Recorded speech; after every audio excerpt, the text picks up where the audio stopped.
The torture is not over. We are back in Gilead with season 1 of The Testaments.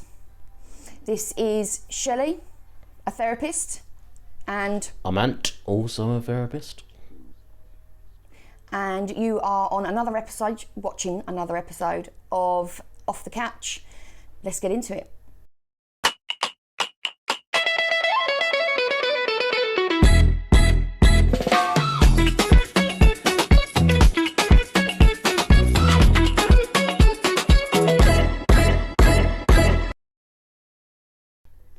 So, Testaments, done and dusted. Season 1 over, season 2 renewed. Happy to hear that? I am, yeah. No, actually, I did thoroughly enjoy it. Thoroughly enjoyed it. Yeah, I thought it was it was different in the sense of that. Obviously, we knew that Hannah or Agnes was in Gilead. We knew that from the very beginning, but you never really saw too much of what her life was like. I mean, I think this gives you a lot of real insight into how the young women of Gilead are raised, what their views are like, what their hobbies are like, all those kind of things, what they're like as people. You know, I guess I had this vision of them being just little brainwashed soldiers in some way, but actually they're not. They're still very normal teenagers.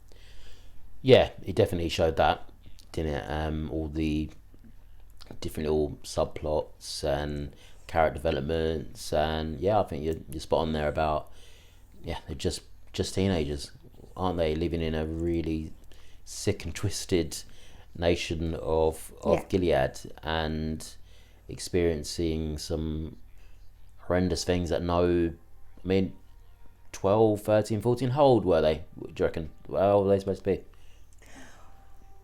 Well, as far as I'm aware, Agnes is meant to be about 14 years old, but obviously if we go by, today's sort of standard, some girls can start their periods age 9, so like it's a real sort of mix, sort of averaging out between 9 and 16 somewhere, that girls can come on their periods. But obviously for the most part, most of them are not going to be age of consent. They're not going to be 16. No.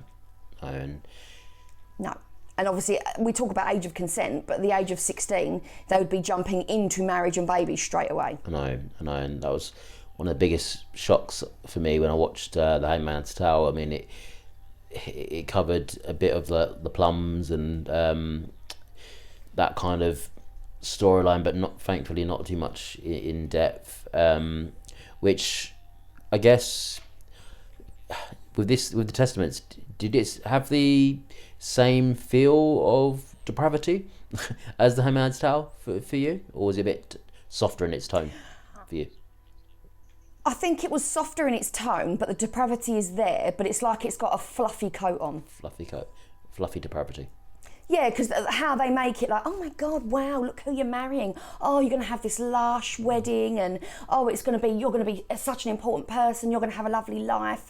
They really kind of put like a spin on it and like a lot of importance on it. So much pressure, obviously, that some of the girls, as you saw in the programme, did fold under that pressure because they're carrying their whole family's sort of responsibility of giving them that sense of pride from marrying up. Yeah, there's a lot of pressure on the girls, isn't there? Firstly, to go through the rapid stages of puberty, and then to get married, and then to potentially have children straight away after, and then all in the midst of seeing some dreadful things like hangings and people having their limbs lopped off as well. I mean, bloody hell, what a place. What a grim place Gilead is. Yeah, it is. And there are small bits where obviously we've still got Aunt Lydia and Aunt Fadala as well. Aunt Fadala, yeah. There are, and I can't remember what the one with the blonde hair was called. Yeah, I know what you mean. But there are little bits where you see that sort of the masks slip, and actually, regardless of what they're doing, a part of them does believe they're looking after or trying to do best by the girls. And in some ways, they might be, because if the girls get the best marriage possible, they might have a better life. They might have more happiness. So, in some ways they are trying, and I wonder if this is where we're starting to see that there's going to be some sort of revolution with them doing more to protect the girls. Yeah, I think that's what it was kind of hinting at, wasn't it? Who's truly on the girls' side? I mean, obviously, one of the mainstays from the Handmaids that is in this season is Lydia, isn't it? And as we know, at the end of the Handmaids, she did have somewhat of a redemption, I guess, didn't she? She did, yeah. I mean, let's face it, she's done some heinous things. But I mean, yeah. Do you want to go by character, or do you just want to do one big soup of the Testaments? I mean, let's We could do one big soup. Yeah. I don't mind. What do you let's fancy? stick with the soup. So let's just dig out a bit of a Lydia-sized chunk. In this minestrone. So, with Lydia, I mean, firstly, I don't know. Something seemed off with her this season. I mean, Anne Dowd, who plays her, I think is a brilliant actress. She's she's really good. Everything isn't I've she? seen her in, she's impeccable. I think she's in the film called Mass. I don't know if you've seen it before, about a school shooting. And she was just, the whole film was dialogue, and she was just amazing in that. And then she even put in a good turn in the latest Sexist film, which was an abomination. But in this, I don't know. Maybe it's because she was playing an older Lydia that she just seemed. I don't know if it was the acting or if it was how she's supposed to portray the character. Just something seemed a bit off with the character. Maybe it was just me in that one. I think she seemed softer. Yeah. I think how some of the girls have spoken to her, if we'd seen that with Handmaid's Tale, they would have been reprimanded straight away. Yeah. But I think maybe her experience of what has happened with the girls, I mean, you saw Handmaid's Tale, how she was with Janine and how heartbroken she was about where the girls ended up. So I wonder if she has softened, she's seen the realities that they can end up in these clubs being abused and potentially being killed, and she doesn't want that for any of them. So maybe she is letting them get away with more, which makes me think, are they gonna, is there gonna be some sort of revolution? Is she gonna start working with Mayday to get girls out, or is there gonna be some sort of twist like that? I was hoping that there would be a little twist like that at the end, or I even thought maybe Vidala might be somewhat in Mayday, because I think obviously a part of the season was a backdrop, wasn't it, of their how they worked together and how they were first captured by the government and things, and obviously saw a bit of backstory from Lydia and Handmaids, didn't we? And and I guess. Yeah. I mean, what did you think of that? I mean, she comes in and she's told that she's got to shoot her friend in order to survive. I mean, what are your thoughts on that? Because I guess I felt like she didn't have much choice in that sort of instance. But I can understand that Fadala feels upset, broken. She saw her friend trying to, blow her head off. Fair enough. But I think, you would you forgive me for blowing your head off? You're trying to blow your head off? No. Maybe not. No, that's fair enough. Yeah. But then I don't know how I'd feel if you're being told you're going to be killed. I mean, unless you kill someone else, it's a bit difficult, isn't it? I just think to the Nazis, really, just following orders, kind of thing, and that's why it's a fascinating show for therapists. I think Handmaid's Tale and the Testaments, because it really does highlight some of the studies that we went into, didn't it? Like the Milgram experiment and Zimbardo and all the university studies and things. What human beings will do to each other in such extreme adverse circumstances. So we've seen it. Human beings do it. So I don't think Lydia is that much of a far-fetched character. And I think she just wanted to survive, didn't she? And quite a mixed up person, as we saw in her backstory. And I think she just wanted to get through it. And I mean, do you look at her more with sympathy now that she's just a woman trying to survive in Gilead, or do you forgive her? I mean, I can look at her with sympathy, but it doesn't mean that I can forgive some of the actions that she's done, because, like you say, some of the stuff was really heinous, wasn't it, in Handmaid's Tale that she did. She went way too far with abusing them. I'm wondering if maybe that's why she's softer, if she's seen the error in her ways, because I don't think ultimately, from the beginning, like before Gilead, that she was a bad person. I think she wanted children to do well, and it sounds like she had a passion for children to be looked after, nurtured, and I think she'd had some experience where that wasn't happening. So I can see how it might have been easy to manipulate her. Yes, yeah, and I think she definitely had a motherly kind of tone to her, didn't she? But unfortunately, it was a bit warped, wasn't it? And she could still, at times, even in Handmaid's Tale, that was what was quite great about her character. She could still be like, now come on, dear, and be very motherly, and like you could be convinced in thinking. Janine did. Janine thought that she did care. Janine loved her. Yeah, it's absolutely terrifying character, because, like you say, 1 minute very charming and motherly, and the next minute an absolute demonic psychopath, wasn't she? Some of the things that she did. But she always did still stand up for the girls. She did. She would overstep if it meant, and she thought I did like that in some ways. She felt like they were incredibly important. Like she really did see them as valuable. She saw them as, you know, as long as they did as they're told and they were doing their job, they deserved respect. Whereas obviously some people didn't do that, and she would stand up for that. So I just think, I just wonder if she got lost along the way, and maybe we're now going to see a redemption of that in the Testaments. Yeah. I mean, I hope so. Because I know you kind of always got to be a bit careful what the fans want and stuff, but I think, generally that would be quite a nice moment to see her stick it to the fellas of Gilead. But I thought a really good thing about the show was Daisy. I thought she was a good character. Absolutely traumatized, wasn't she, from what happened to her with her adopted parents that she found out. So 1 minute she's finding out her parents are there, then she's finding out they're not her real parents, and then she's thrown into the hideous world of Gilead as well. But I think the acting was brilliant from her. Really good character. What do you think of the character? Yeah, no, I like the character. She's quite impulsive, but obviously if we're, looking at her as a teenage girl, teenagers are going to be impulsive. And I think it's quite a lot, at a young age to be thrown into that. When she's experienced freedom, to then sort of see the suffering that some of the girls are going through.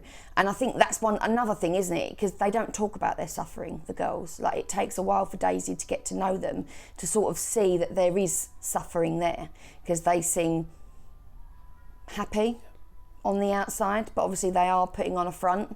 She doesn't, it takes a while. And I wonder if that's why she acts so strongly when she finds out what Becca's dad has been doing. Yeah, I think she means well, doesn't she? But yeah.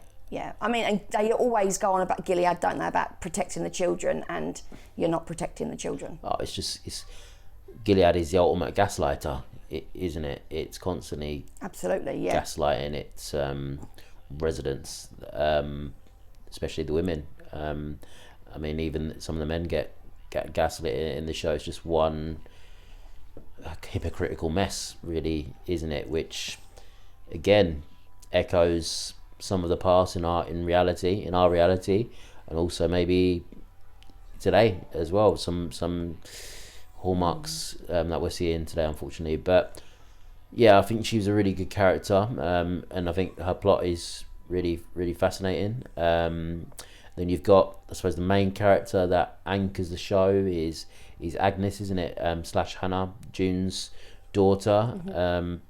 What do you think of her? I mean, yeah, I like the character. I think you've got some aspects of June in there, in that she's not like wanting to overthrow the government, but she's passionate. You saw that passion when she really wanted to save her friend. She was very loyal. She wanted Becca to be saved, and she came forward as well to protect Huldah when Huldah had been, abused by Becca's dad. She also came forward to support her, because again, they go on about protecting the children, but they were willing to sweep that under the carpet, and it was met with shame when they've not done anything wrong. Yeah. It was very victim shaming, wasn't it? And victim blaming, not putting the onus on the dreadful man that committed the crimes. Yeah, it really was. It's just, again, so hypocritical, isn't it? because all those commanders pretending that they care Very hypocritical about the women and the girls, and they don't, do they? And then they go to like what was the late night club they went to in the Jezebel club at night, and then drinking alcohol and committing sin. It's just really, really shoddy and just a grimy world. But yeah, I mean, I suppose it's tough for Chase Infinite, who plays Agnes, because she's got to play a young girl, isn't she? And I think she's like 25, 26 in reality. But I suppose the character's quite a placid character, isn't it? Quite bland. She's quite placid. She's quite reserved, but I wonder if that's because they're leaving it for a big sort of, development and explosion. Because we see the little signs, like she's got that little bag of things in her drawer of things that she's found, because she's obviously curious about life on the outside. Because they say that they're preparing them for life, but they're not really. From what we see, they don't really prepare them too much into what sex is, how that might impact them. Like they leave very little. There's very little information there, and I think you see little slithers of hope, because like she did go to her potential husband, didn't she, for help, and he did help her, but he wouldn't marry her. No, that was an interesting. And I don't know. Yeah, and I don't know if that's because she's been abused. Is she tainted? I can't understand that's what. That's why I took it as that she was. Yeah.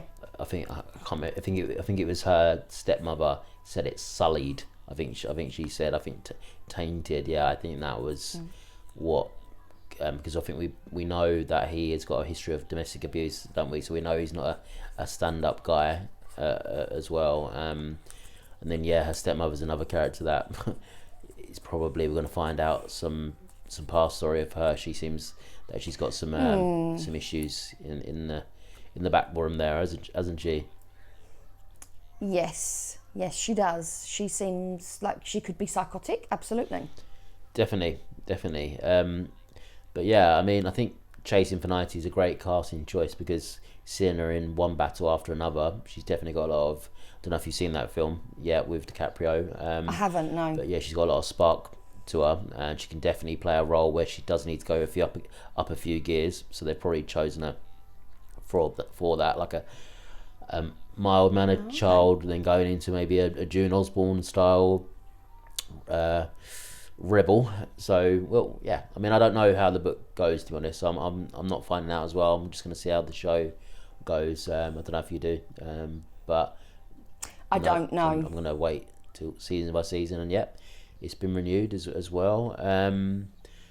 But yeah, I think it's a really clever story, Handmaid's Tale, Testaments, the world of Gilead, because it really is a snapshot of how humans can go, I think, because we're talking about the girls right now, for example, Shunammite. Is it Shunammite? The character Shunammite. Yeah, Shunammite. I mean, she's someone that really sticks to the rules, doesn't she? She follows the oppressor's guidance to the T, but then she has little breakages here and there, doesn't she? And I think that's just a sign that she doesn't know any different, does she? She doesn't know what it's like to be living in a free world like you. Well, mostly a free world like you and I do. But going back to like previous psychological studies, Milgram, Zimbardo, and things like that, we really can see once human beings are given a power dynamic, it all kind of breaks loose. Same with Lord of the Flies, isn't it? I mean, it's fascinating where the human brain can go to and what we can do to our fellow man and woman. Yeah, and I think we can see that with Becca, can't we? Yes, Becca. Yeah, good one. Because she is clearly in love with Agnes, but she knows that she shouldn't be, and she can't voice that. So she's already in emotional turmoil because she's in love with her best friend. Yep. And then she finds out that her own father has abused the woman that she loves, the girl that she loves. So I can't imagine what kind of place that she would have been in to then attack her own father. And to be fair to her, violence meets violence, isn't it? That's what she's been taught. So why would she not know any different? I completely agree with you. They bring them in to show them what happens when you break the rules. They bring them in to all watch, to have someone's hand removed, to, you know, so what do they expect? You're telling them that when someone's committed these sins, that, you know, violence needs to be enacted upon them. So that's exactly what she's doing. But then obviously now she's already had this mental breakdown, and now she's got to live with the fact that her mother's been killed because her mother's taken the blame for the murder in order so that she can live. And she is marrying her love interest, and she's even had to be drugged. So I can't imagine at what a young age sort of what it, you know, you'd have to go through to be in that sort of situation, what sort of emotional and mental turmoil you'd be undergoing. Oh, it's shocking. And again, it's not too dissimilar from cases you hear, isn't it, where certain cultures where you got to marry someone because you don't want to, and they've been through trauma. I mean, that's why it's such a really interesting story from a therapist's point of view, because there's so many characters and cases and stories in there that, yeah, thankfully nothing like the Gilead world, but not too far off when it comes to like the human experience. Yeah. It draws on experiences, doesn't it? It draws on experiences that people might have had with like arranged marriages and things like that. Definitely. And there are some cultures where there's been underage arranged marriage as well. So it's not too far from the truth or from some women's experience. Definitely.